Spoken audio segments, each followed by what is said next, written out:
कोंडागांव जिले की फरसगांव थाना पुलिस ने शादी का झांसा देकर दुष्कर्म करने व पीड़िता का अश्लील फोटो सोशल मीडिया पर वायरल करने वाले आरोपी को गिरफ्तार कर न्यायिक जांच के लिए जेल भेज दिया है। पुलिस से मिली जानकारी के अनुसार प्रार्थिया ने 25 फरवरी को थाना आकर रिपोर्ट दर्ज कराई कि परिचित के बुआ का लड़का टिकेश्वर यादव ग्राम मर्दापाल से आज से 1 वर्ष पहले परिचित हुआ था।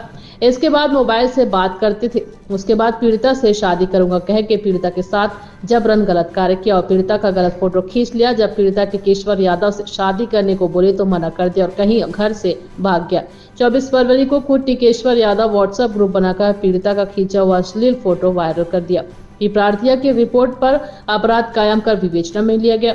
विवेचना के दौरान धारा आईटी एक्ट जोड़ी गई। वहीं प्रकरण की गंभीरता एवं संवेदनशीलता को ध्यान में रखते हुए एसपी के निर्देशन पर आरोपी टिकेश्वर यादव पिता अंतुराम यादव निवासी मर्दापाल को बस स्टॉप मर्दापाल से हिरासत में लेकर पूछताछ किया गया, जहां आरोपी ने अपना जुर्म कबूल किया, जिसे न्यायालय के समक्ष पेश कर न्यायिक रिमांड पर जेल भेजा गया।